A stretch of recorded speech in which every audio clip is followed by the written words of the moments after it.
At 3 o'clock in the morning, her bracelet, the one I gave my daughter for her 18th birthday, was discovered embedded in fresh concrete. This concrete had been poured in the dead of night, a time when no construction workers should have been on site. As I pressed my hand against that cold gray surface, a horrifying realization struck me. She was beneath it, alive when they entombed her, screaming as the concrete engulfed her face. For more narratives of betrayal, remember to like and subscribe and share your city or country in the comments. I am Victor Caney. For 24 years, I honed my skills in Delta Force, tracking terrorists through treacherous mountain ranges where most individuals wouldn't survive a week. I've made instantaneous decisions that both preserved and extinguished lives. Yet, nothing in my extensive experience could have prepared me for the communication I received on a Tuesday morning in late September. It wasn't even a phone call, but rather a text message from Evie's manager at the downtown Portland cafe where she worked. "Hey, Mr. Kate, is Ivy okay? She didn't show up for her shift today and isn't answering her phone."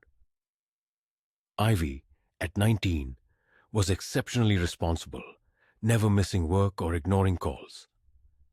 My intuition, the same instinct that guided me through Fallujah and Kandahar, screamed that something was terribly wrong. I immediately drove to her apartment. The door was unlocked, her bed neatly made. Her phone charger was still plugged into the wall, her phone conspicuously absent. Her purse was gone, but her laptop remained open on the kitchen counter next to a half-eaten bowl of cereal, its milk long since spoiled. I contacted the Portland police, who dispatched a young officer named Brady. He appeared as though he'd prefer to be anywhere else. He took notes, asked routine questions, and then delivered the cliché I'd heard countless times in movies, but never expected to encounter in reality. "Sir, she's an adult. Most missing person cases like this are just people taking off for a few days. Boyfriend trouble, perhaps. Give it 48 hours. "My daughter doesn't have boyfriend trouble," I stated, maintaining a steady voice, "and she doesn't just take off." Officer Brady merely shrugged. "I'll file the report, but honestly, Mr. Kane, she'll probably show up by tomorrow." He didn't know me, nor did he comprehend the promises I kept. 6 years prior, before her mother succumbed to cancer, I swore I would always protect our little girl. That very night, I initiated my own investigation. I visited the cafe where Ivy worked. Her colleagues adored her. Tristan, a young man with a nose ring and empathetic eyes, pulled me aside. "Mr. Kane, Ivy seemed frightened these past few days. She wouldn't say why, but I could tell. She kept glancing over her shoulder. And there was this guy." "What guy?" I pressed. "I don't know his name. Tall, maybe 6'2". He had a scorpion tattoo on his neck. He came in 3 days ago and just stared at her the entire time. Didn't order anything, just stared." Ivy looked terrified. When I asked her about it after he left, she said it was nothing. But it wasn't nothing, Mr. Kane. I could tell.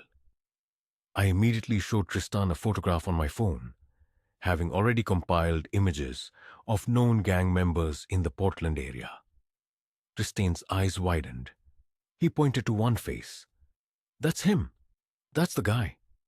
His name was Felix Crane, a low-level enforcer for an East Side drug gang. But Felix didn't issue commands. He received them, indicating someone higher up had sent him. For the next 3 days, I dedicated myself to what I do best: tracking.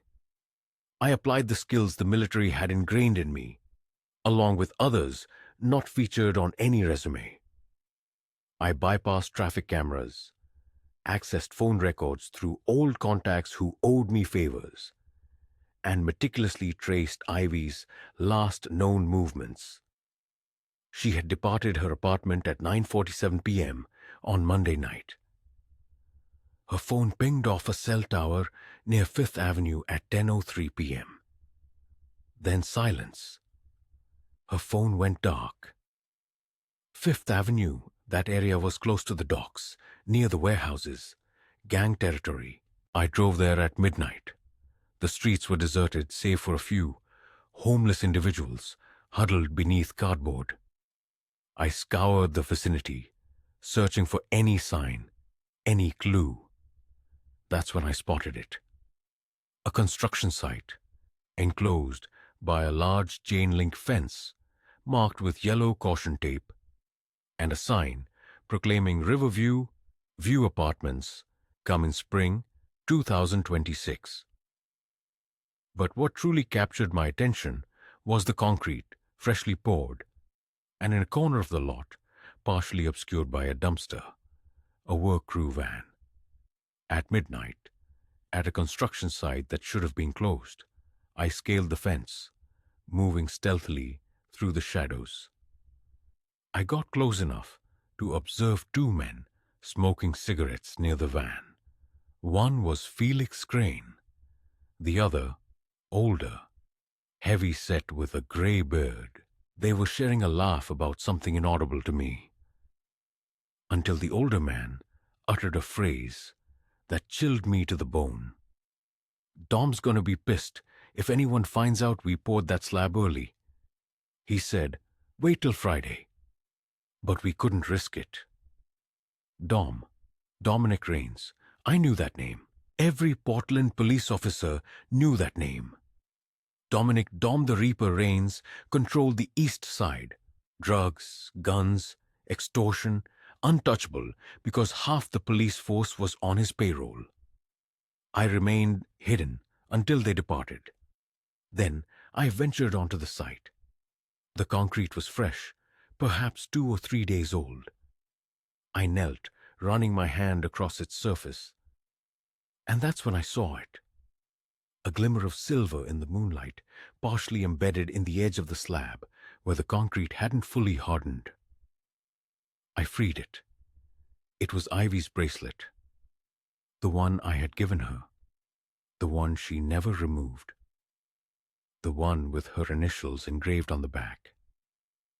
I stared at that bracelet. My hands began to tremble. Not from fear, but from an overwhelming surge of rage, grief, and the agonizing certainty that my daughter, my baby girl, lay beneath that concrete. I contacted the police again, this time demanding a supervisor. Detective Quinton Morris arrived 20 minutes later. I presented him with the bracelet and recounted everything. He regarded me with weary eyes. "Mr. Kane, I understand your concern, but a bracelet near a construction site doesn't definitively mean she's underneath there." "I know she is," I asserted, pointing at the concrete. "We can't just excavate a construction site based on a hunch. We need probable cause. We need—" "I don't care what you need. My daughter is under that concrete." Detective Morris sighed. "I'll look into it, but Mr. Kane, you need to let us do our job. Don't go playing soldier here. This isn't Iraq." He left, and I stood there in the darkness, clutching my daughter's bracelet, knowing precisely what I had to do. I wouldn't wait for the police. I wouldn't wait for warrants, red tape, or indifferent bureaucrats. I would find those responsible, and I would ensure they never harmed another person's child again. Because I am more than just a father. I am Delta Force, and we never abandon our own. I didn't sleep that night. I remained in my truck outside the construction site until sunrise, observing, waiting, learning patterns. At 6 o'clock in the morning, a legitimate work crew arrived, oblivious to what lay buried beneath their feet. I required assistance, the kind the police couldn't provide. So, I telephoned the one person on this planet I trusted implicitly. Logan Pierce answered on the second ring. "Victor, it's 5 o'clock in the morning, brother. This better be." "They took Ivy." A momentary silence followed. Then I heard rustling, footsteps, a door closing. When Logan spoke again, his voice was transformed, sharper. "Tell me everything." Logan and I had served together for 12 years. He had saved my life in Syria. I had saved his in Yemen. After our retirement, he established a private investigation firm in Seattle. If anyone could help me navigate this nightmare, it was him. He arrived in Portland 6 hours later. We met at a diner 2 blocks from the construction site. I slid Ivy's bracelet across the table. His jaw tightened. "You're sure?" he asked. "I'm sure." "Then we move fast, but we move smart. You go in guns blazing, you end up in prison. And whoever did this walks free. You understand me?" I nodded. Logan was right. I had spent 2 decades operating in war zones, but this was not a war zone. This was American soil, different rules, a different game. "I need to talk to her friends," I said. "Someone knows something. Start with the closest one. Best friend. People tell their best friends everything." Ivy's best friend was a girl named Clara Walsh. They had been inseparable since middle school. I had attempted to call her 3 times already, but she hadn't answered. So Logan and I drove to her apartment near the university. When Clara opened the door, her eyes were red and swollen. She had been crying. The instant she saw me, she burst into tears again. "Mr. Kane, I'm so sorry. I should have told you. I should have said something, but I was scared. Clara," I said, keeping my voice gentle, "I need you to breathe.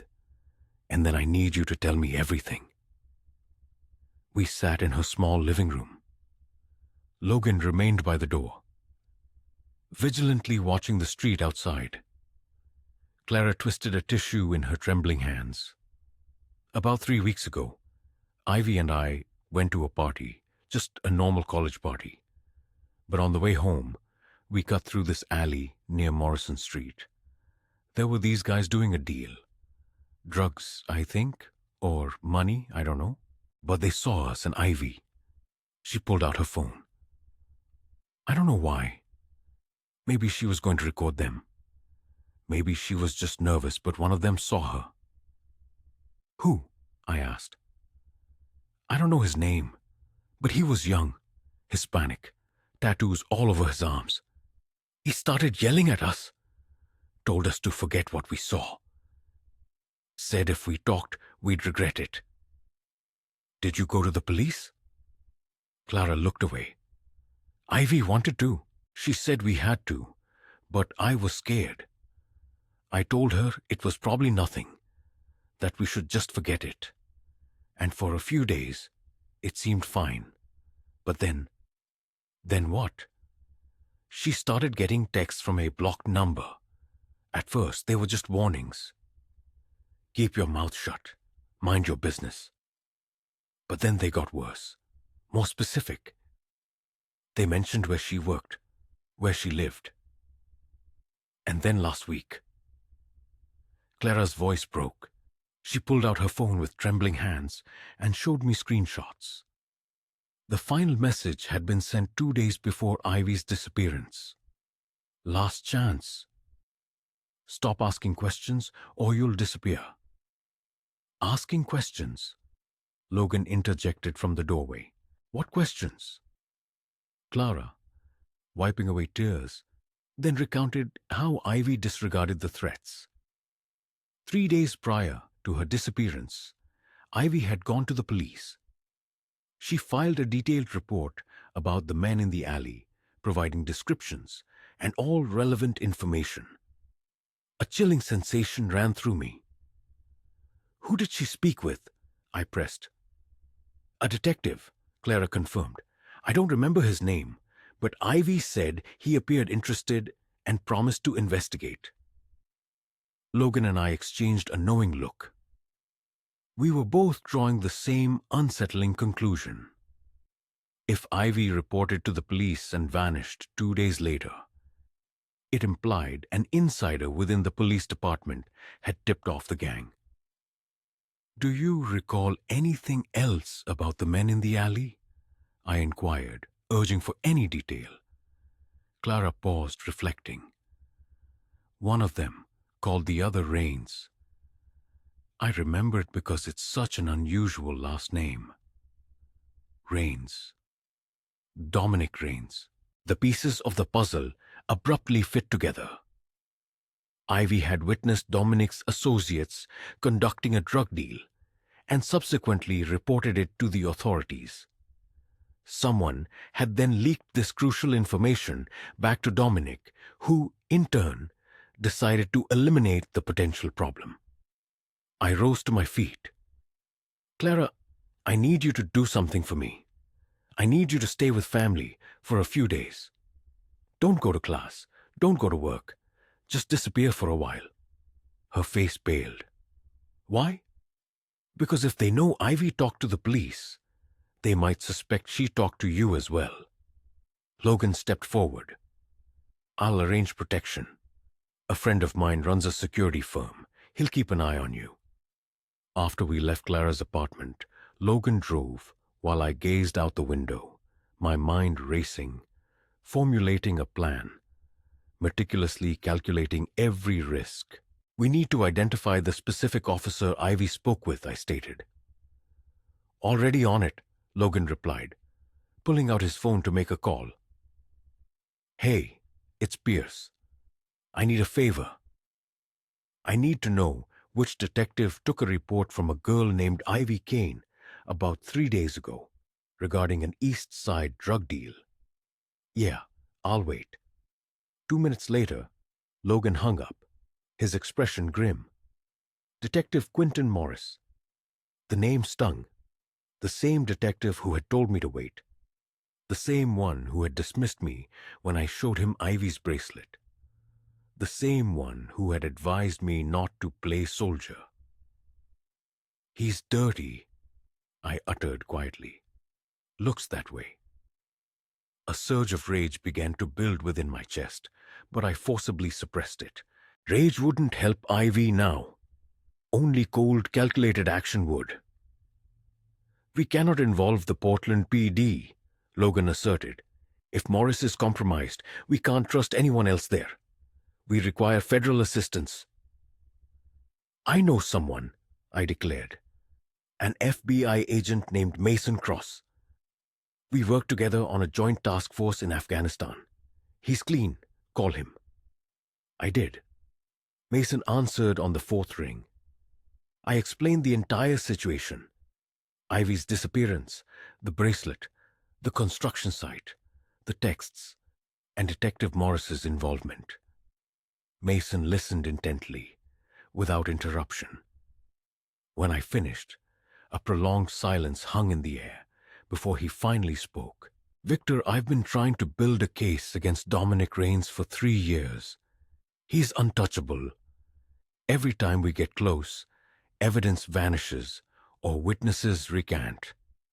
If what you're telling me is true, if Morris is on his payroll, that explains a great deal."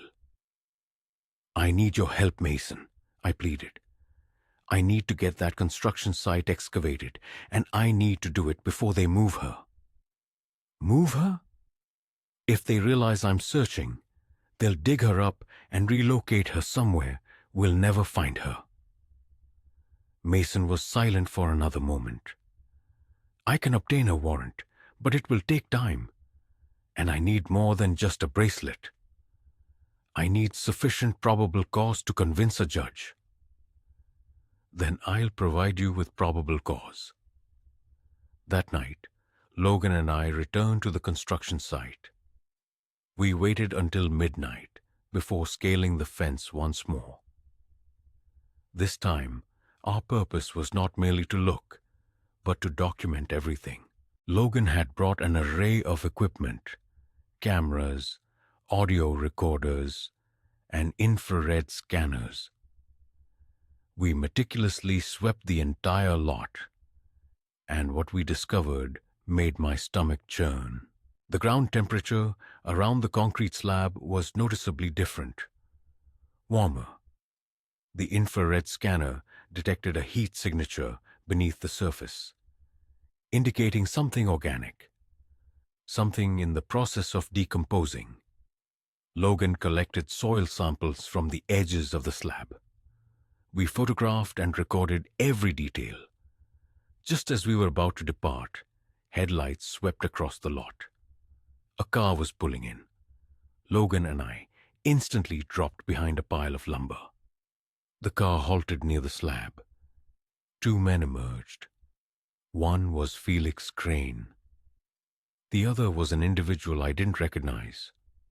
Older, well-dressed, with an expensive watch. They conversed in low tones. I couldn't discern every word, but I caught fragments. Kane's been asking questions. Morris says he can handle it. Dom wants it dealt with tonight. The well-dressed man eyed the concrete slab and shook his head. Should have just burned her. This was sloppy. Felix merely shrugged. Concrete was faster. They departed 5 minutes later. Logan and I remained concealed for another 20 minutes before venturing out. When we finally reached the truck, Logan looked at me. We have enough. Call Mason. I did. I sent him everything we had gathered. The photos, the recordings, the infrared scans, the soil samples. Mason called back 30 minutes later. I'm meeting with a federal judge at 8 a.m. If she agrees, we'll have a warrant by noon. Make her agree, Mason. I will. But Victor, you need to prepare yourself. If your daughter's under that concrete, it's not going to be easy. I know, I replied. Though the truth was I didn't know at all. Nothing in my 24 years of military service could have prepared me for what we would discover when they started digging. The judge signed the warrant at 11:47 a.m. By noon, the construction site buzzed with activity, surrounded by federal agents, forensic teams, and excavation equipment. News vans lined the street, and reporters shouted questions I chose not to answer. Detective Quinton Morris arrived about 20 minutes after the federal agents. His face was tense with anger. He marched directly to Mason. What the hell is this? This is my case, my jurisdiction. Mason didn't even glance at him. Not anymore. Federal warrant, federal case. Step back, detective. Morris glared at me. I met his gaze squarely. He knew I suspected him, and I wanted him to know. The excavation commenced at 1 p.m. They brought in a small digger to break through the initial layer of concrete. I stood behind the police tape, Logan beside me, my hands trembling. Logan placed a hand on my shoulder. You don't have to watch this, brother. Yes, I do. The concrete began to crack. Piece by piece, it was lifted away. The smell hit me first. Sharp, chemically wrong. The forensic team moved in with shovels, carefully removing dirt and debris. Then one of them stopped, raising his hand. We've got something. My heart seized. Everything around me fell silent. I could no longer hear the reporters nor the machines. Only my own heartbeat, pounding in my ears. They cleared away more dirt, and then I saw it. Black plastic sheeting wrapped around something. Mason walked over to me, his face pale. Victor, perhaps you should know. The forensic team meticulously unwrapped the plastic, and there she was, my daughter, my Ivy. Her face was gray, her lips blue, her eyes closed. But what utterly destroyed me were her hands. They were raised above her head, fingers clawed. She had tried to push her way out. She had been alive when they buried her. She had fought until the very end. I collapsed. Logan caught me, supporting me as I shattered into pieces. I didn't cry. I couldn't. The grief was too profound for tears. It was a black hole that swallowed everything. Mason approached after the medical examiner concluded the initial assessment. His voice was gentle. "Victor, I'm so sorry. We'll need you to make a formal identification, but not now. Take your time." "How long?" I asked, my voice completely unfamiliar. "How long? What? How long was she alive down there?" Mason hesitated, then sighed. "The medical examiner will need to run tests, but based on initial findings, possibly an hour, maybe more." An hour? My daughter had spent an hour buried alive in concrete, screaming for help that never came. While I was at home sleeping, while the world kept turning as if nothing were wrong. I gazed across the site. Detective Morris was on his phone, conversing in a low voice. He saw me watching and quickly ended the call. "Mason," I said quietly, "arrest him." "What? Morris? We don't have proof." "He tipped off Dominic. Arrest him right now." Mason shook his head. "I can't. Not yet. We don't have proof." "Then get proof, because if you don't, I will. And you won't like how I get it." The news broke that evening. Every channel showed the same images. The construction site, the excavation, my daughter's body being removed in a black bag. My phone rang incessantly, but I didn't answer. I just sat in my apartment, clutching the bracelet, replaying every moment of the last 19 years. Logan stayed with me, saying little, but his presence was all I needed. Around midnight, my phone buzzed with a text from an unknown number. "You should have minded your business, old man. Now you're next." I showed it to Logan. He took a picture of the screen. "Send this to Mason." I did. Mason called 5 minutes later. "We're tracing it. But Victor, you need protection. These people are..." "I don't need protection. They need protection from me." I hung up. Logan looked at me with concern. "Victor, don't do anything stupid. Let the FBI handle this." The FBI has been trying to handle this for 3 years. Dominic is still walking free because they're building a case. A real case that will put him away forever. My daughter is dead, Logan. She died screaming, and the man who ordered it is sitting in his mansion right now, drinking expensive wine and laughing about it. Logan clasped my shoulders. I know you want to kill him. I would too. But if you do that, you throw away everything. Your freedom, your honor. Ivy wouldn't want that. He was right. I knew he was right, but knowing and feeling are two entirely different things. The funeral was 3 days later. Small, quiet, just me, Logan, Clara, and a few of Ivy's co-workers. The cemetery was on a hill overlooking the city. I stood there, staring at the casket, thinking about all the moments I would never have, the loss of her future, walking her down the aisle, meeting her children, growing old together. All vanished in an instant.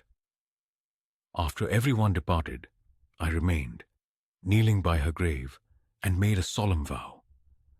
I am coming for him, my sweet girl, not with bullets, not in the way I once did. I will dismantle him properly, ensuring he never again sees the light of day. And I will make certain every single accomplice goes down with him. This I promise you. Upon my return home, Mason was waiting at my door, a folder clutched in his hands. What's that? I inquired. Everything we possess regarding Dominic Rains, he replied. Names, addresses, financial records, known associates. I'm not authorized to share this with civilians, but you are no civilian. You're a father who has lost his daughter, and I require your assistance. I accepted the folder. What would you have me do? I asked. Help me construct an ironclad case, he answered. Employ those Delta Force abilities, surveillance, intelligence gathering, evidence collection. But do it my way. Legally, cleanly, no vigilante justice. Can you comply? I met Mason's gaze. As long as he ends up incarcerated for the remainder of his life, I will follow your every instruction. Mason nodded decisively. Then let's begin our work. The folder Mason provided was substantial, filled with bank statements, phone records, and surveillance photographs. Dominic Rains had meticulously built an empire founded on bloodshed and fear, shrewdly maintaining a three-step distance from the actual crimes. Yet, everyone commits errors, and I was determined to unearth his. Logan and I established a command center in my apartment, adorning the walls with maps, timelines, and photographs. We toiled for 18-hour days, meticulously tracing Dominic's movements, identifying his crew, and discerning their patterns. 3 days into our investigation, Clara contacted me, her voice trembling. Mr. Kane, there's a man outside my apartment, just sitting in a car, watching. He's been there for 2 hours. Stay indoors, lock your doors. I'm sending someone, I instructed. I immediately called Mason, and an agent arrived within 15 minutes. The car had vanished by then, but we all understood the implication. Dominic was eliminating loose ends, and Clara, a witness, had become a liability. Mason relocated her to a safe house that very night. It was then that I reached a crucial decision. I needed to provoke Dominic, to make him uneasy and prone to mistakes. So, I undertook a perilous gamble. I went to his club. Named Apex, it was located downtown in Portland, a haven for high-end, expensive drinks, private rooms, and a bizarre mingling of celebrities and criminals. Logan vehemently tried to dissuade me. This is suicidal, Victor. You're walking onto his territory. Good, I retorted. I want him to know I'm not in hiding. I entered those doors at 11 p.m. on a Saturday night. The music blared, the lights were dim, and every eye turned to me the moment I stepped inside. My presence was clearly unwelcome, and everyone knew it. I proceeded directly to the bar, ordered a whiskey, and waited. Precisely 7 minutes later, a hulking man in a black suit approached me. He wore an earpiece and had unsettlingly dead eyes. Security. You need to leave, he commanded. I'm merely enjoying a drink, I replied. You're not welcome here. Then tell your boss to deliver the message himself, I retorted. The man's jaw tightened as he spoke into his wrist mic. 30 seconds later, another man appeared, well-dressed in an expensive suit with chilling smile, Dominic Rains. He was shorter than I had anticipated, perhaps 5 feet 10 inches, yet he carried himself with the air of a king, as if he owned everything and everyone in his vicinity. Victor Kane, he uttered, taking the stool beside me. I've heard much about you. Delta Force, correct? 24 years.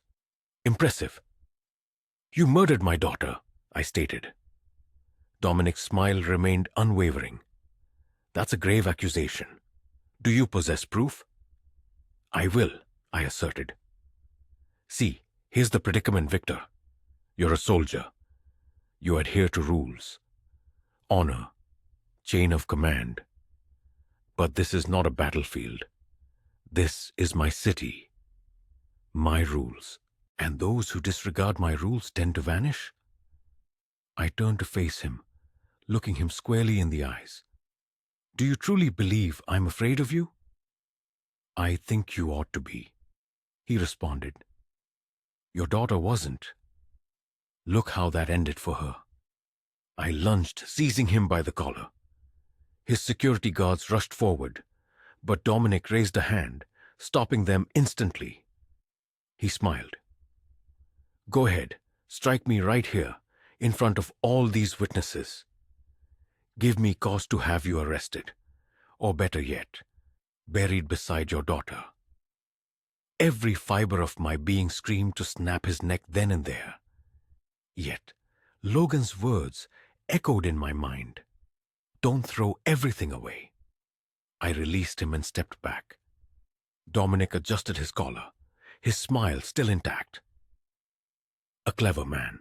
Now exit my club and cease your inquiries. Or next time, it won't be just your daughter. It will be that friend of hers. Clara, isn't it? Such a pretty girl. It would be a tragedy if something were to befall her. That was the moment of realization. He had confessed, not directly, but sufficiently. And I had a wire taped to my chest, recording every word. I exited that club, got into my truck, drove 3 blocks, then pulled over and called Mason. I've got him. He threatened Clara, implied he killed Ivy. It's all on tape. Mason was silent for a moment. You wore a wire into a mob boss's club without informing me? Would you have allowed me to go if I had told you? I queried. No, he admitted. Exactly. Now we have him on tape. Use it. Mason sighed. Send me the recording. But Victor, you've just placed a target on your back. Dominic now knows you're coming for him. He's going to come for you first. Let him try, I challenged. The following morning, I awoke to a pounding on my door. I grabbed my gun, peering through the peephole. It was a courier. I opened the door. He handed me an envelope and departed without a word. Inside was a single photograph, Clara, emerging from the FBI safe house. Someone had been watching her, and they wanted me to know. My phone rang. An unknown number. I answered. You have 24 hours to back off, a voice stated. Not Dominic. Someone else. Or the girl dies. And this time, we won't be swift about it. They hung up. I immediately called Mason. They found Clara. They're threatening to kill her. That's impossible, Mason exclaimed. Only 3 people know her location. You, me, and Agent Sullivan, who is guarding her. Then one of you informed someone, I countered, or you have another corrupt officer in your office. Mason cursed. I'm moving her right now, he declared, but it was too late. An hour later, Mason called me back, his voice strained. Sullivan's dead, shot twice in the head. Clara's gone. My blood ran cold. Gone? Taken? They left a note. It says if you want her back alive, you meet Dominic tonight. Alone, unarmed, the old cannery on Industrial Road. Midnight. It was a trap, undeniably. Dominic sought my death, and he was using Clara as bait. Logan was incensed. You can't go. They'll kill both of you. If I don't go, they will certainly kill her, I reasoned. Then let the FBI handle it. Let Mason. Mason cannot save her. He has been attempting to bring down Dominic for 3 years and has achieved nothing. This is happening tonight. I dedicated the remainder of the day to preparation. Not for surrender, but for war. I may have agreed to go unarmed, but I never promised to go unprepared. At 11:45 p.m., I drove up to the old cannery. It was dark, abandoned, a perfect setting for an execution. I walked through the rusted doors. Inside, a single light bulb hung from the ceiling, and beneath it, tied to a chair, was Clara. Her face was bruised, blood on her lip, but she was alive. Dominic emerged from the shadows, accompanied by 4 armed men. "Victor Kane, right on time. Let her go. This is solely between us," I demanded. "You're correct. It is," he conceded. "But first, we shall discuss respect, knowing your place, and the consequences of crossing me." He gestured to one of his men. The man raised his gun, pointing it at Clara's head. Dominic smiled. "Last chance. Walk away. Leave Portland. Forget your daughter. Forget all of this, or I will kill this girl immediately." I glanced at Clara. She was weeping, shaking, terrified. Then I looked at Dominic and smiled. "You should have accepted my offer," I declared. It was at that precise moment that the FBI burst through every entrance. Lights, guns, shouts of federal agents, on the ground, filled the air. Dominic's face turned ashen. He attempted to flee, but didn't make 3 steps before 2 agents tackled him. Mason approached me, shaking his head. "You used yourself as bait, and it worked." They arrested all 5 men, freeing Clara. As they led Dominic away in handcuffs, he cast one final look at me. The smile was gone, and I knew this was merely the beginning. Dominic Raines spent exactly 48 hours in a federal holding cell before his lawyers secured his release on a $5 million bail, which he paid as if it was spare change. Mason called me the morning Dominic walked free. "I'm sorry, Victor," he stated. "The judge ruled we lacked sufficient grounds to hold him." "What do you mean, not enough?" I demanded. "He threatened Clara. He kidnapped her. We have him on tape." "His lawyers argued entrapment, claiming you provoked him. And the recording from the club is too fuzzy. They assert you edited it. We require more concrete evidence directly linking him to Ivy's murder." I slammed my fist on the table. Logan looked up from his laptop, where he had been tracking Dominic's crew. "So what now?" I asked Mason. "Now we construct a case from which he cannot escape," Mason declared. "Phone records, financial transactions, witnesses. We need someone from his inner circle to flip."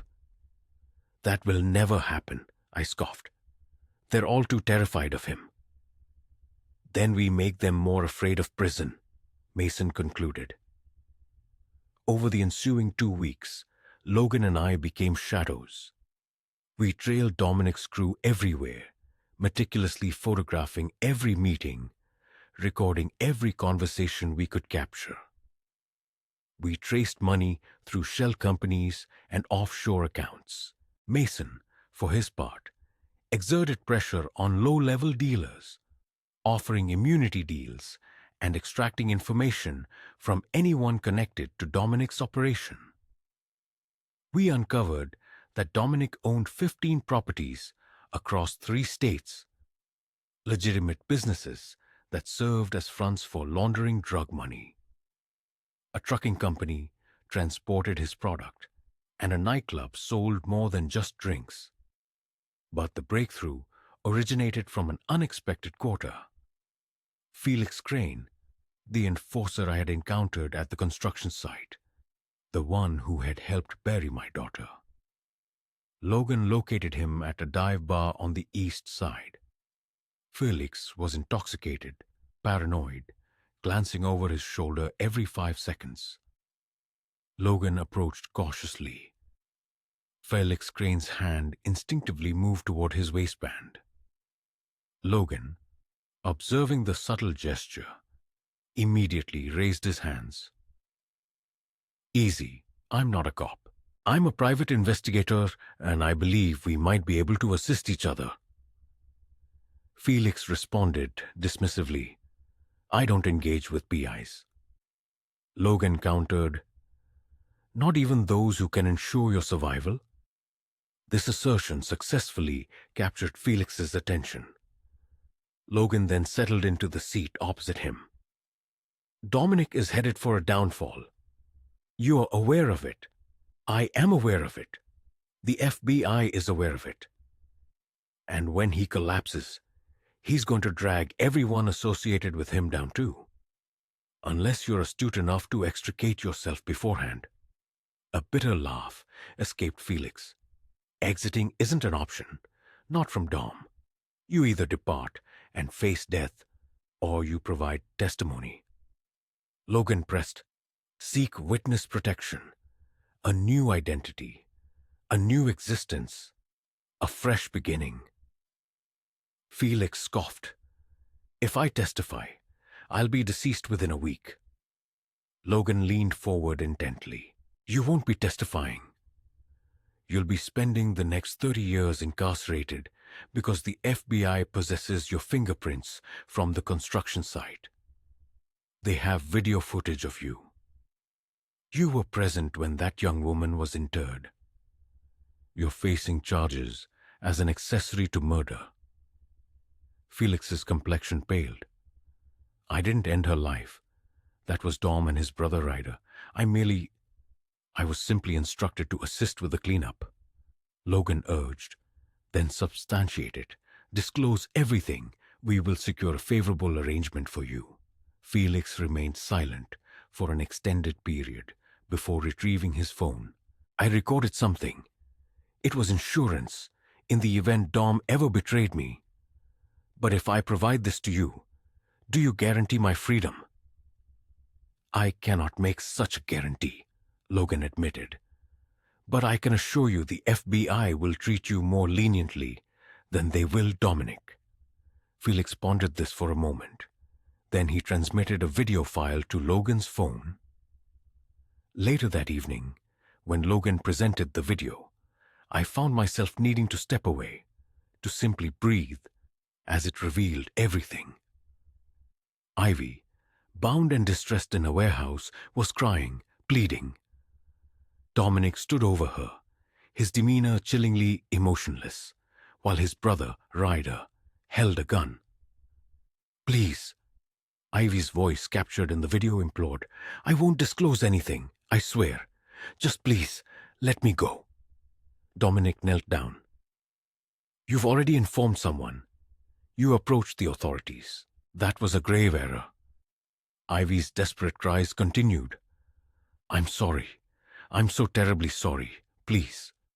Too late, Dominic stated, then gestured to Ryder. The video then depicted them dragging her out of the warehouse. The timestamp precisely matched the night of her disappearance. I couldn't endure watching the remainder. Logan switched it off. This is it, he stated softly. This is all the evidence we require. I immediately contacted Mason, forwarding him the video. 10 minutes later, he called back. Where did you acquire this? Does it matter? I asked. Yes, he insisted. If this was obtained through illicit means, we cannot present it in court.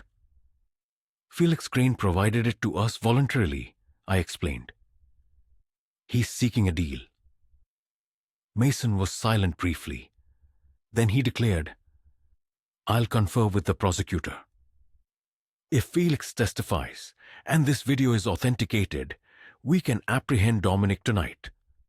Execute it, I urged.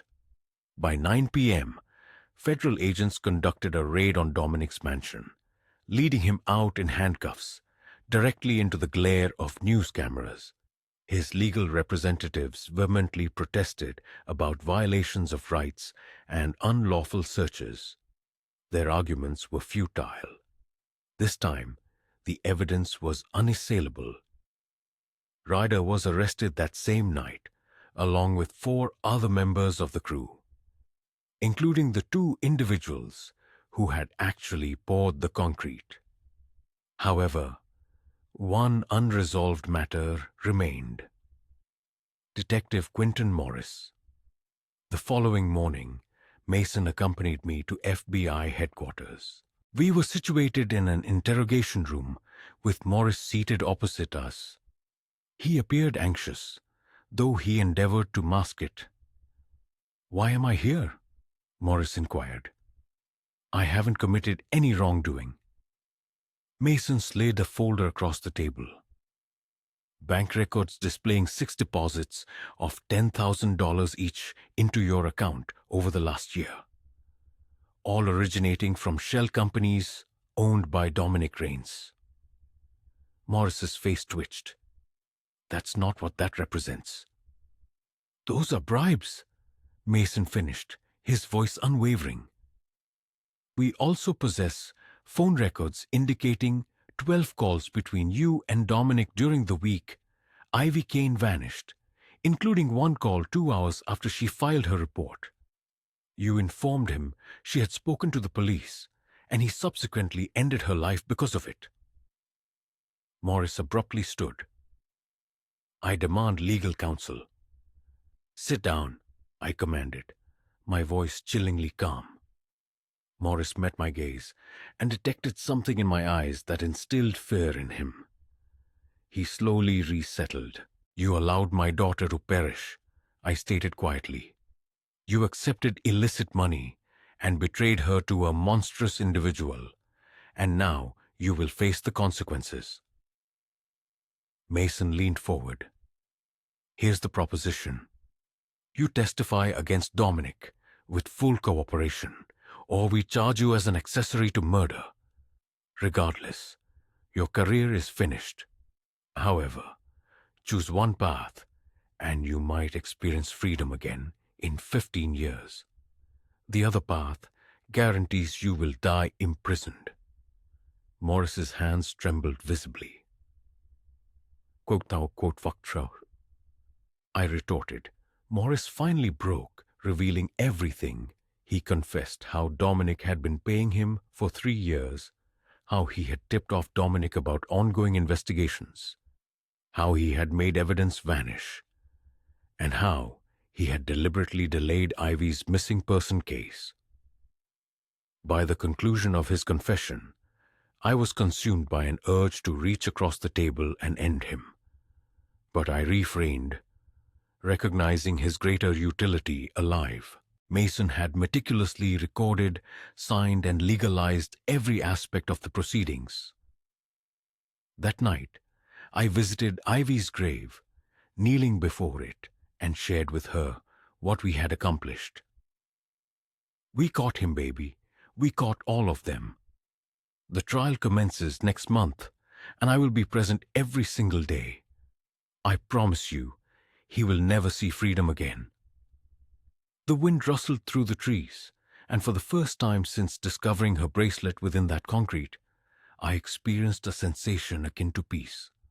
Not closure, not yet, but hope. Hope that justice would finally be served. The trial date was established for November 15th. However, before that day arrived, the defense initiated one last, desperate maneuver. They contested the video evidence, asserting it was fabricated and demanding their own forensic analysis.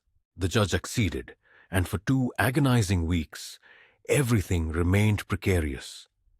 Mason provided daily updates. The FBI's technical team is collaborating with independent experts. They will substantiate the video's authenticity. Just exercise patience. Yet, patience was never my strong suit, especially with Dominic released on bail, residing in his mansion, undoubtedly strategizing his next move. Then, an unforeseen event transpired. Another body was discovered. A construction worker performing repairs on an old downtown building unearthed human remains behind a wall. The medical examiner identified her as Natalie Porter, a 22-year-old college student who had disappeared 14 months prior. The building belonged to one of Dominic's shell companies. Mason immediately called me. "This fundamentally alters everything. We can now connect Dominic to at least 2 homicides, possibly more. We're obtaining warrants to search every property he possesses."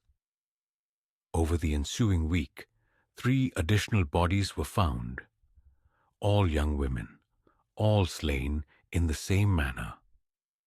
The media began referring to him as the concrete killer. The city was gripped by shock, but for me, it merely confirmed what I had already instinctively known. Ivy was not Dominic's initial victim. She was simply the one who ultimately led to his downfall. The forensic analysis of the video returned its findings: authentic, unedited, and admissible in court. Dominic's lawyers attempted to have it dismissed on technicalities, but the judge rejected every motion. The trial was back on schedule. Opening statements commenced on a frigid Monday morning. The courthouse was filled to capacity, with reporters lining the hallways. I occupied a front row seat with Logan on one side and Clara on the other. Dominic entered, impeccably dressed in an expensive suit, clean-shaven, presenting the image of a businessman rather than a monster. His legal team had thoroughly prepared him. Yet, when his gaze briefly met mine, I discerned the unvarnished truth in his eyes: fear. The prosecutor, a woman named Harper Reeves, in her mid-40s, was sharp and relentless. Her career was built on prosecuting organized crime. If anyone could ensure Dominic's permanent incarceration, it was she. Her opening statement was compelling. She presented the jury with photographs of Ivy, recounting her aspirations, her inherent kindness, and the future tragically stolen from her. Then, she displayed the video. The courtroom fell into absolute silence. Some jurors averted their gaze. One woman brought her hand to her mouth, but they all witnessed it. They saw Dominic command my daughter's demise. They saw him display an utter lack of remorse. When the video concluded, Harper addressed the jury, quote, "Zero." Dominic's lawyer, a smooth-talking man named Preston Blake, attempted to present a differing narrative. He asserted that Dominic had been framed, that the video was taken out of context, and that my daughter was involved in illicit activities, thus becoming embroiled in something perilous. It was a vile attempt, but I remained composed, knowing the evidence would ultimately speak for itself. Over the subsequent 2 weeks, the prosecution summoned witness after witness. Clara testified about the threats she endured. Felix Crane gave an account of the burial. Detective Morris detailed the bribes and pervasive corruption. The medical examiner provided testimony regarding the cause of Ivy's death. The faces of the jurors grew progressively grim with each unfolding detail. However, the most damaging testimony originated from Dominic's own brother, Ryder. Ryder had been offered a plea agreement, 25 years instead of life without parole. All he needed to do was convey the truth, and he did. He meticulously described every aspect: how Dominic directed their operations, how he ordered assassinations, how he eliminated anyone who defied him, and how he had callously laughed about Ivy's death. Dom said she was foolish, Ryder recounted to the courtroom. He said she should have kept her mouth shut. He instructed me to ensure no one ever located her. So we poured the concrete at night, making it appear like routine construction. Preston Blake endeavored to discredit Ryder during cross-examination. "You're testifying to save yourself, aren't you? You'd utter anything to secure a lighter sentence." Ryder met his gaze with a cold intensity. "I am testifying because I am finished protecting a psychopath. My brother is a monster, and I should have stopped him years ago." The defense subsequently collapsed. They attempted to present character witnesses. Individuals who depicted Dominic as a reputable businessman, a generous philanthropic donor, a devoted family man. Yet their testimonies rang hollow after everything the jury had witnessed and heard.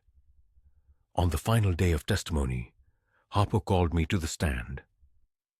I had not anticipated this, but I took the oath and seated myself.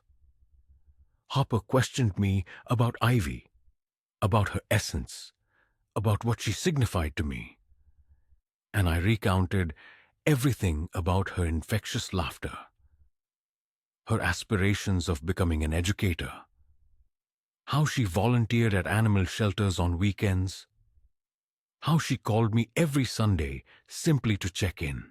When I finished speaking, half the jury was visibly moved to tears, and even the judge appeared deeply affected. Preston Blake chose not to cross-examine me, a strategic decision on his part. Closing arguments were presented on a Friday. Harper faced the jury and with a pointed gesture toward Dominic declared, "This man snatched a daughter from her father. He extinguished the future of a young woman poised to live her entire life.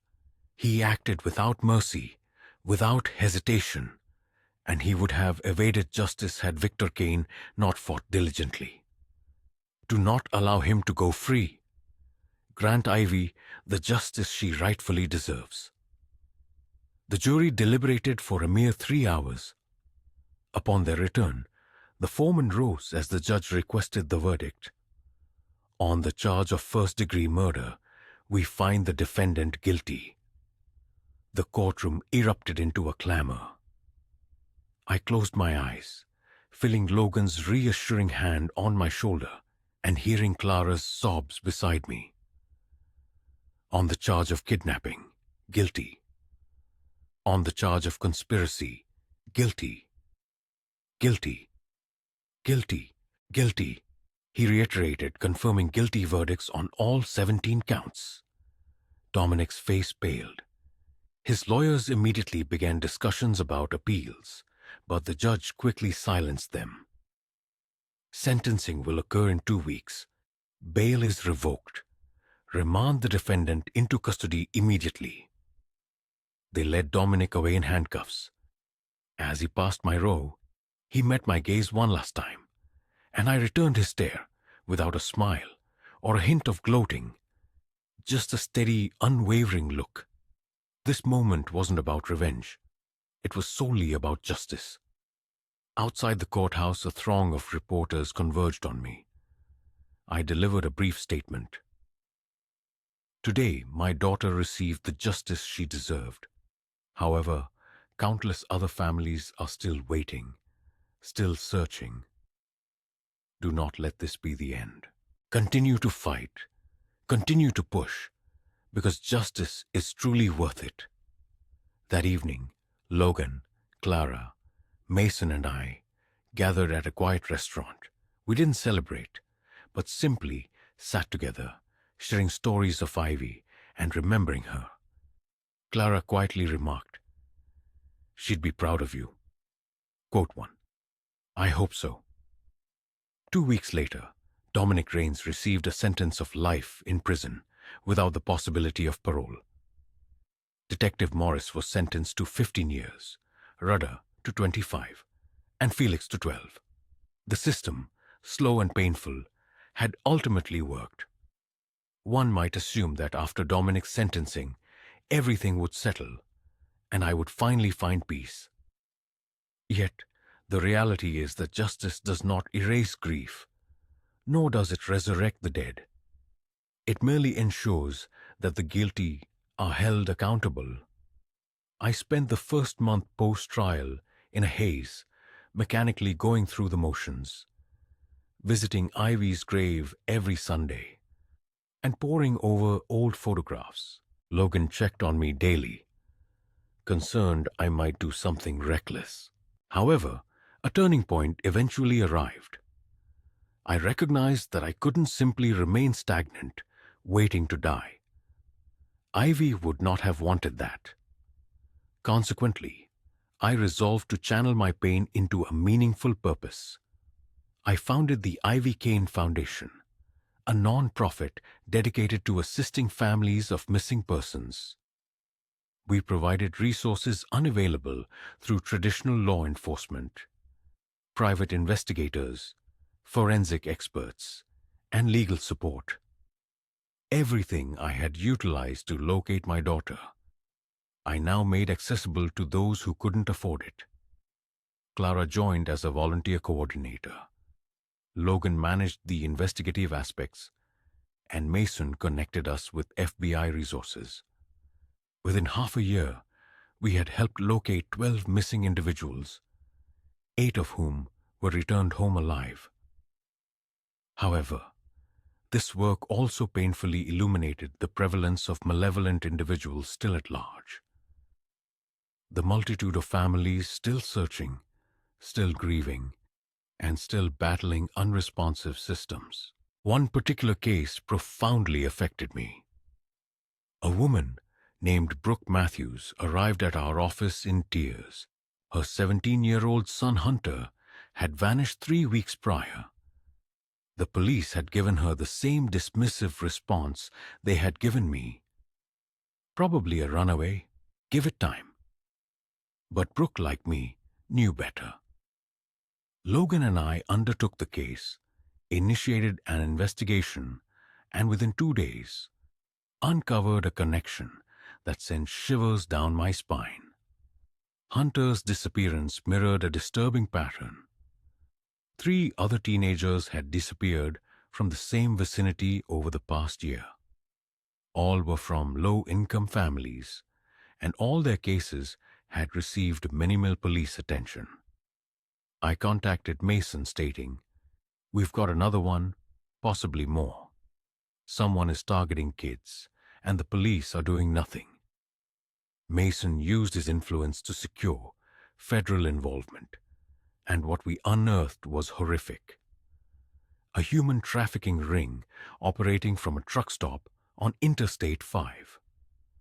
They had been kidnapping teenagers for years, selling them across state lines. We found Hunter alive, albeit barely. He was traumatized and malnourished, but he was alive. The FBI arrested 14 individuals in the raid and rescued 23 victims. Brooke embraced me so tightly I could barely breathe. "You gave me my son back. How can I ever repay you?" I replied, "You can't, but you can help the next family. That's how this works." She became one of our most ardent advocates, raising funds, speaking at events, and transforming her pain into a powerful force. The foundation flourished. We established chapters in 3 states, trained volunteers, and partnered with law enforcement agencies that genuinely cared. Every person we aided, every family we reunited, felt like a small embodiment of Ivy's enduring legacy. Yet, there remained unfinished business, an unresolved matter that had gnawed at me since the trial. While Dominic Raines was imprisoned, his criminal enterprise had not crumbled. Someone had assumed control of his operations. Drugs continued to flow, violence persisted, and I knew that if I didn't intervene, another daughter would end up buried in concrete. I arranged to meet Mason at a coffee shop one morning. "Who is currently leading Dominic's crew?" Mason hesitated. "Victor, you need to let this go. You've done your part. Dominic is locked up for life. Move on." I countered, "I can't. Not when I know there's still poison out there." Mason sighed. "His cousin, a man named Julian Raines. He's younger, more cunning, and more cautious than Dominic. We've been monitoring him, but he's clean. He doesn't involve himself in the dirty work." "Everyone's dirty if you delve deep enough," I insisted. "Victor, just tell me where to find him." Mason gazed at me for a long moment before sliding a file across the table. "I cannot officially assist you with this, but if you happen to uncover evidence of illegal activity, You know where to send it. I spent the subsequent 3 weeks shadowing Julian. He was indeed cautious as Mason had described. Legitimate businesses, no overt criminal acts. However, I had tracked men far smarter than him in war zones. Ultimately, everyone makes a mistake. Julian's error was arrogance. He believed that with his cousin incarcerated, no one was watching him anymore. This led to sloppiness. He began direct meetings with suppliers, handling transactions himself instead of utilizing intermediaries. Logan and I meticulously documented everything. Photographs, recordings, license plates, bank transfers. Once we had sufficient evidence, we handed it all to Mason. The FBI raided Julian's operation on a Tuesday morning, seizing $2 million in drugs and arresting Julian and 16 others. News reports heralded it as the final blow to the Rains crime family. That night I visited Ivy's grave. The setting sun painted the sky in shades of orange and purple. "I think we got them all, baby girl," I whispered. "The ones who hurt you. The ones who would have hurt others. They're done." The wind rustled through the trees, and for the first time in over a year, I felt I could finally breathe. I wasn't healed. Perhaps I never would be. But I was moving forward, constructing something positive from a terrible tragedy. And that felt like the closest approximation of peace I would ever find. Clara met me at the cemetery gates, carrying flowers.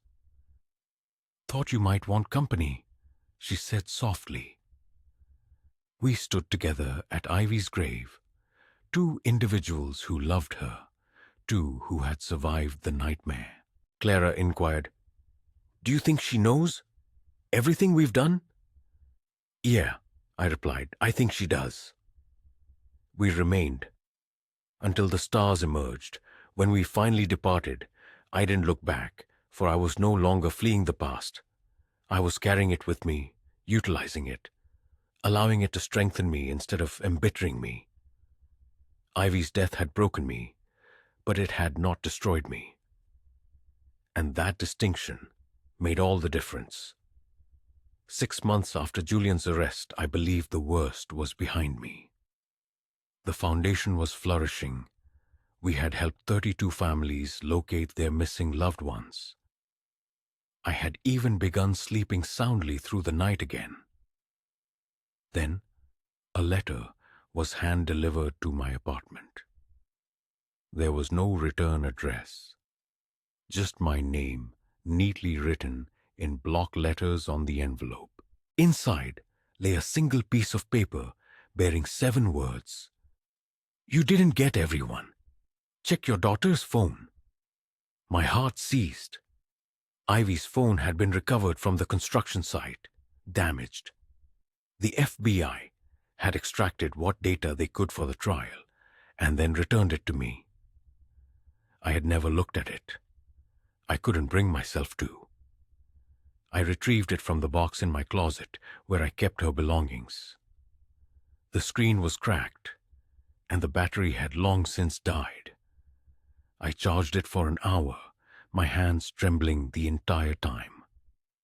When it finally powered on, I scrolled through her messages. Most were ordinary texts to Clara, conversations with co-workers, memes, and jokes, but then I found a thread that made my blood run cold. Messages from someone with the initials AR, beginning 3 months before she died. The first message was simple. "Saw you at the cafe today. You're beautiful." Ivy had responded politely. "Thank you." But the messages grew progressively stranger, more personal, more obsessive. "I watched you walk home. You shouldn't take that route. It's dangerous. I know you're thinking about me. I can feel it. We're meant to be together. You just don't see it yet." Ivy had stopped responding after that, but the messages continued, Dozens of them, growing angrier, more threatening. Why are you ignoring me? You think you're too good for me? You'll regret this. The final message was sent the day before she disappeared. Last chance, Ivy. Meet me tonight, or you'll be sorry. I immediately called Mason. We missed someone. There was someone else stalking Ivy before Dominic killed her. What are you talking about? He asked. I sent him screenshots. Someone with the initials AR. They were threatening her for months. What if they're connected to Dominic? What if they're the one who told him about Ivy in the first place? Mason remained silent. I'll run the number. Give me an hour. That hour stretched into an eternity. I paced my apartment, rage intensifying with every step. We had overlooked something vital. Someone had eluded our inquiry. Mason phoned again. The numbers traced to a burner phone, acquired with cash from a convenience store in southeast Portland. There was no method to ascertain its purchaser. What about the messages? Could we pinpoint IP addresses, location data, or any other identifying information? The FBI's textual analysis department was already pursuing those leads. Yet, Victor, even if we located this individual, it wouldn't alter Ivy's fate. Dominic murdered her.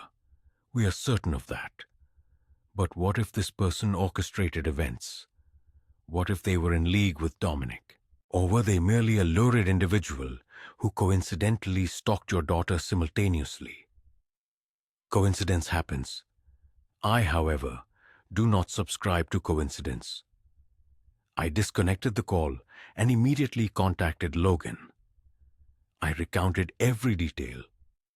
He arrived half an hour later, laptop in hand. Let me see the messages, he instructed.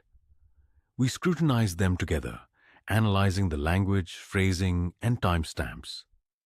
Logan had dedicated years to this work, tracking stalkers, constructing profiles, and identifying patterns. Whoever this is, they were intimately familiar with Ivy's routine, Logan declared. They knew where she worked, where she resided, and her exact route home. This transcends casual stalking. This is systematic surveillance. Therefore, either they shadowed her for months, or, more sinisterly, they possessed access to confidential information about her, provided by someone close. The implication sent a chilling tremor through me. Someone close to Ivy. But who? Logan promptly accessed Ivy's social media accounts, cross-referencing her friends, colleagues, and anyone whose initials might match AT. We identified 3 potential candidates: Adrian Torres, a regular patron at the cafe; Blake Anderson, who preferred his middle name, Andrew; and Tristan, the co-worker who initially informed me about Felix Crane. His surname was Ahrens. What if he used his first and middle initials, resulting in AT with Tristan? I mentioned he was the one who directed me toward Felix. What if that redirection was intentional? I mused. What if he deliberately attempted to mislead me? Logan nodded, a grave expression on his face. We drove to the cafe where Ivy had been employed and inquired about Tristan. The manager appeared visibly unsettled. Tristan resigned approximately a month after Ivy vanished, she explained. He claimed the place harbored too many painful memories. Do you have a forwarding address? I pressed. No, he simply ceased showing up. A definite red flag. Logan and I commenced our investigation. Tristan Ahrens had absolutely no online presence following Ivy's death. No credit card activity, no phone records. He had completely disappeared. He's on the run, Logan surmised. People don't vanish so thoroughly unless they're concealing something significant. We spent 3 days relentlessly tracking him, utilizing every contact and resource at our disposal. Finally, we struck gold.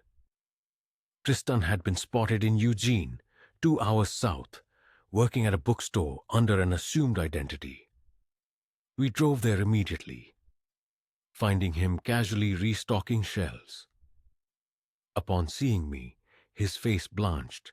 He bolted, covering perhaps 10 feet before Logan expertly tackled him. We dragged him into the back office. "Victor, I didn't. I swear I didn't hurt her," he pleaded. "Then why did you run? Why did you change your name?" Tristan was now openly weeping. "Because I knew you'd assume it was me. I sent those messages. Okay, I had a crush on Ivy. I thought perhaps she reciprocated my feelings, but when she didn't respond, I stopped. I swear I stopped. You threatened her," I accused. "I was foolish. I was hurt. But I never laid a hand on her. When she disappeared, I panicked. I feared the police would discover the messages and arrest me. So I fled." Logan seized him by the collar. "Did you tell anyone about those messages? About Ivy?" "No, I swear." "Did you know Dominic Raines, Felix Crane, anyone from that crew?" Tristan's expression shifted subtly. "I knew Felix. He came into the cafe a few times. We'd talk. He asked about Ivy once, asked if she had a boyfriend." My stomach plummeted. "What did you tell him?" "I said no, that she was single, that's all. I didn't know he was. I didn't know what he was going to do." But he had known, perhaps not consciously, yet he had, in essence, pointed a killer toward my daughter. I yearned to inflict pain, to make him experience a fraction of the anguish Ivy endured. But Logan restrained me. "He's not worth it," Logan stated softly. "Let the FBI handle him." We contacted Mason, who dispatched agents to apprehend Tristan. He would face charges of stalking, harassment, and potentially more, contingent on further investigation. Yet driving home, I felt profoundly empty. We had uncovered the missing piece, but it resolved nothing. Ivy was still gone, and no measure of justice could resurrect her. Logan glanced at me. "Are you okay?" "No, but I will be." Tristan's arrest should have marked the final chapter. However, 2 weeks later, Mason called with news that fundamentally fractured everything I believed to be true. "Victor, we need to convene immediately. There's something you must see." I met him at FBI headquarters. He appeared utterly drained, as though he hadn't slept in days. He guided me to a conference room where files were strewn across a large table. "What is this about?" I inquired. Mason sank heavily into a chair. "After we arrested Tristan, we delved deeper into his connection with Felix Crane, and we discovered something significant. Communications between Felix and another individual, someone entirely unexpected." He slid a folder toward me. Inside were transcripts of text messages. My hands began to tremble as I read them. The messages were exchanges between Felix and someone saved in his phone as AM. They dated back 2 years, discussing Dominic's operations, identifying targets and people who needed to disappear. And then I saw Ivy's name. "The girl from the cafe is asking questions. AM, what do we do?" The chilling response. "Dom wants her gone. Make it clean." My vision blurred.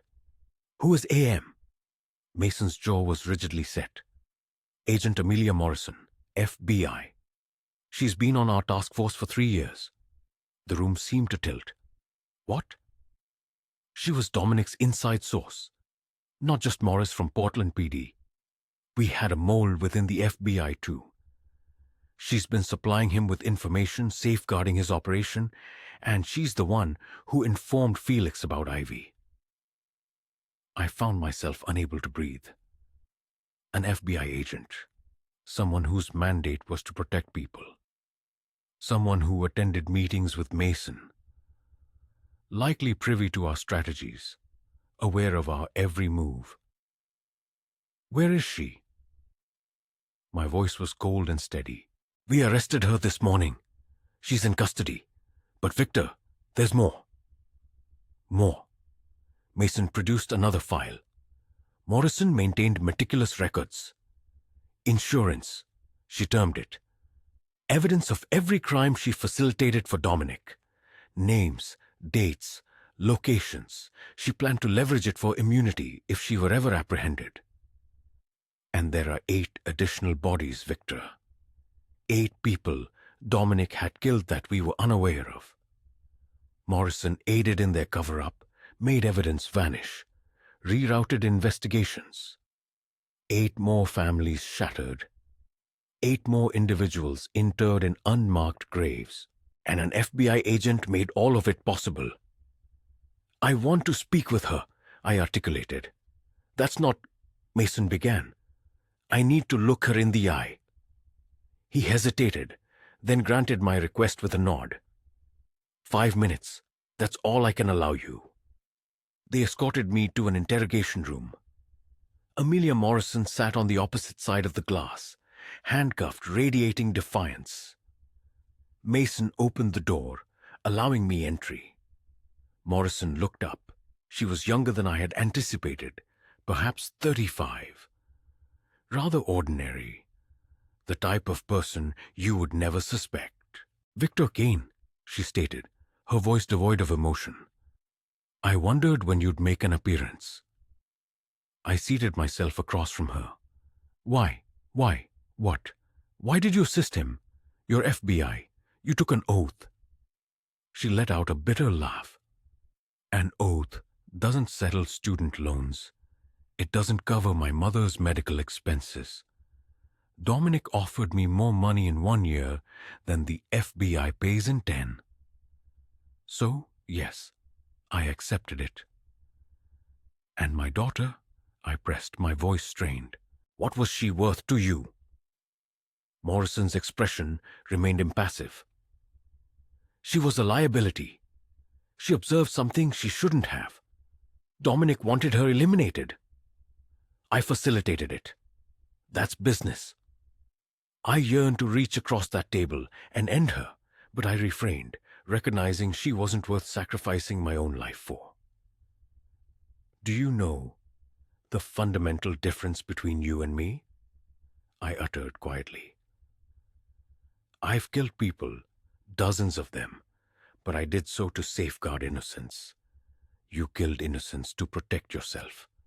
That makes you far worse than Dominic, because at least he was forthright about being a monster.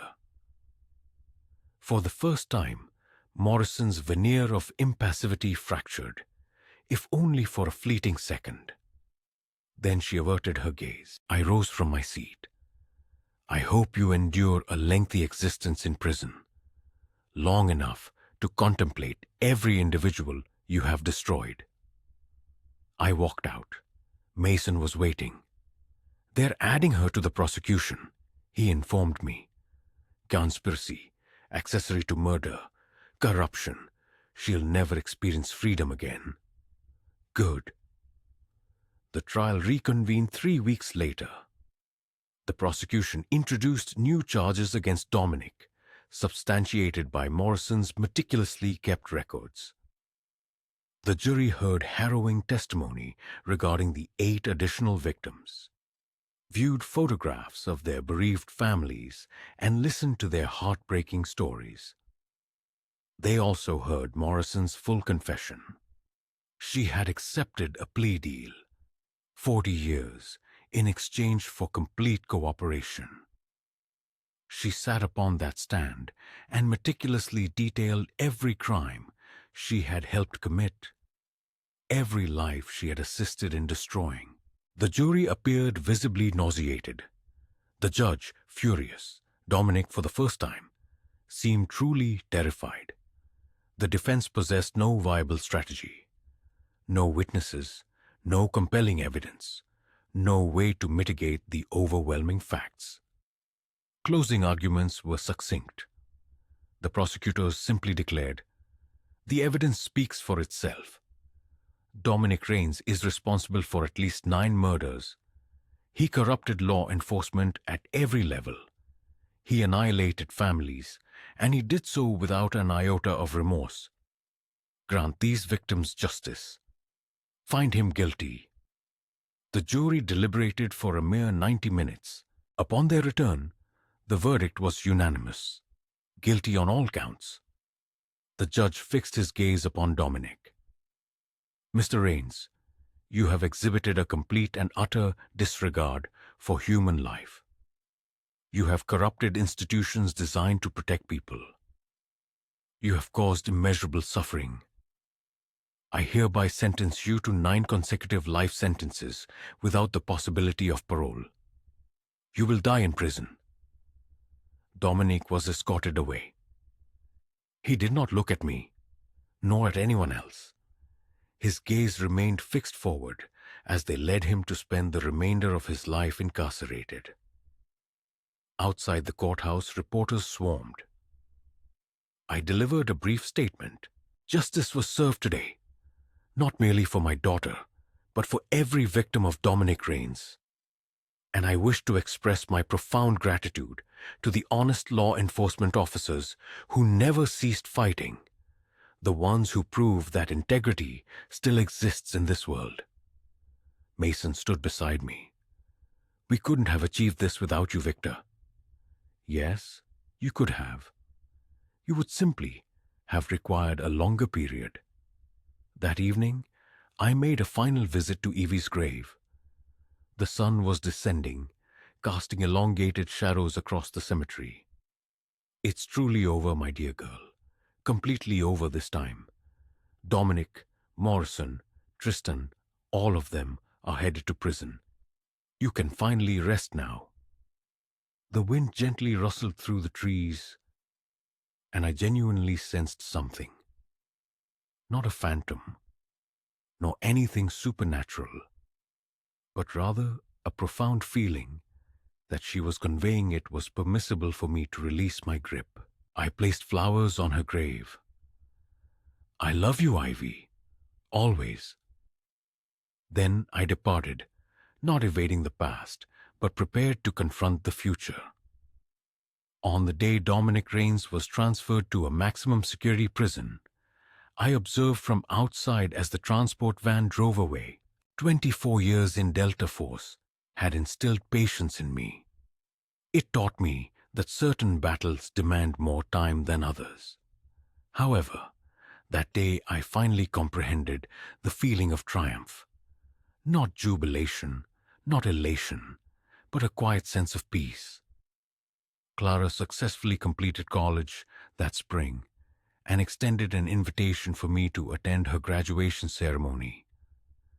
When her name was called, she walked across the platform with her head held high. I found myself reflecting on Ivy, imagining how immensely proud she would have been of her best friend. Following the ceremony, Clara embraced me tightly. "I'm relocating to Seattle. I've secured a position at a non-profit organization dedicated to assisting abuse victims. This is because of you, because of what you taught me about transforming pain into purpose." I remarked, "Your parents must be exceptionally proud." She responded, "They are. But you are the one who saved my life, Mr. Kane. Twice. I will never forget that." She departed Portland the subsequent week. We continue to communicate every Sunday. She's constructing the kind of life Ivy would have envisioned for her. The Ivy Kane Foundation experienced continuous growth, expanding its operations to 12 states. We successfully assisted in locating over 200 missing individuals and provided training to law enforcement agencies on enhanced investigative techniques. Each closed case felt like fulfilling a promise to my daughter. One morning, Logan entered the office with a solemn expression. "Victor, there's something I need to tell you." My stomach tightened. "What is it?" He explained. "I received an offer.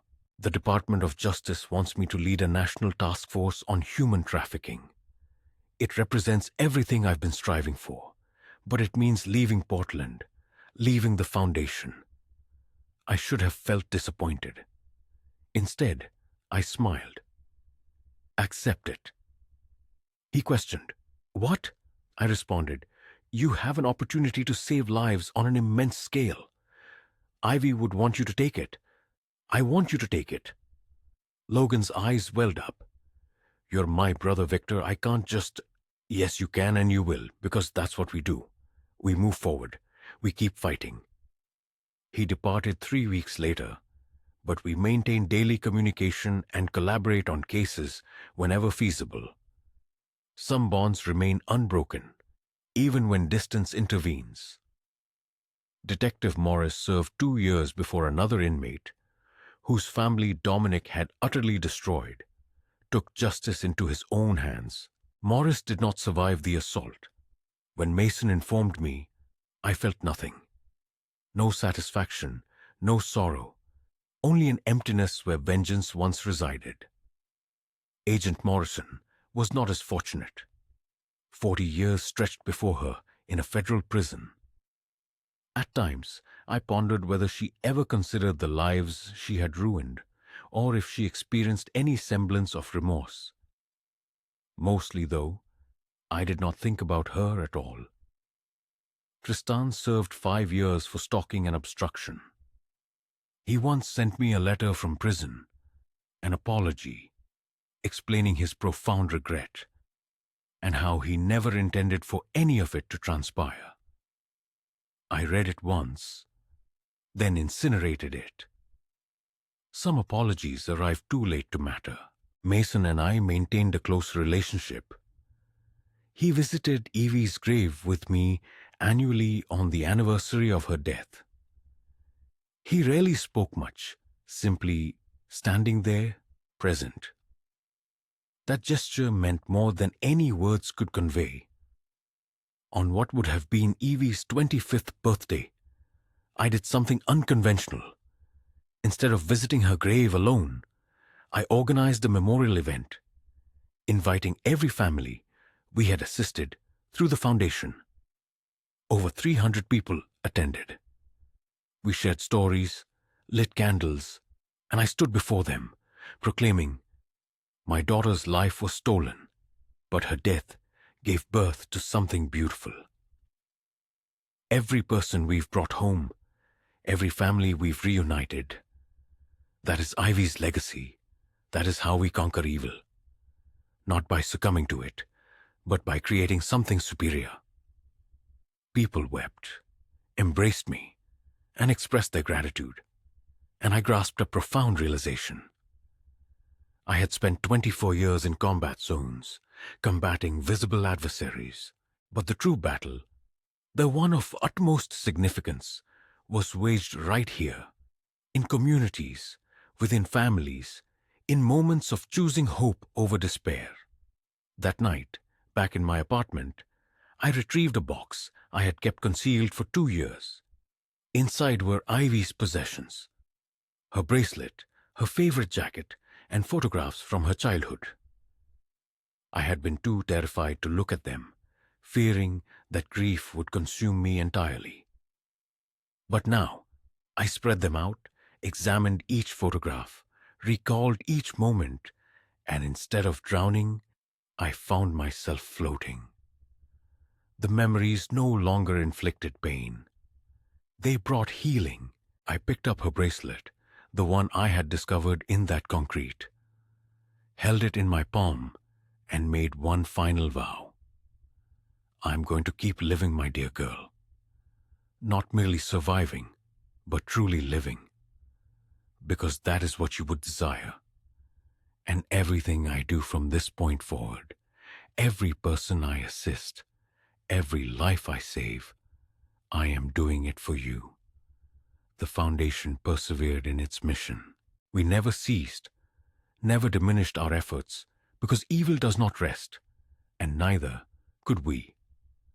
As for myself, I finally began therapy, initiated the process of confronting trauma instead of burying it, and accepted that grief and joy can coexist within the same heart. I even started dating again. Nothing serious, just coffee with a woman named Violet who volunteered at the foundation. She understood loss, having buried her own son years ago.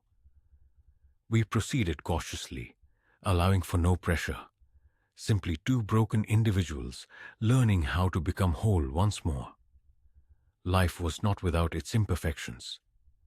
Some days, the grief still struck like a formidable blow. Yet, on most days, I could breathe, smile, witness the sunrise, and feel gratitude instead of emptiness. Evie's killer perished in prison. Her accomplice rotted there. And the corrupt system that had enabled them was exposed, dismantled, and rebuilt into something superior. Justice was not merely served, it transformed into something enduring, something that would protect other daughters, other families, other futures.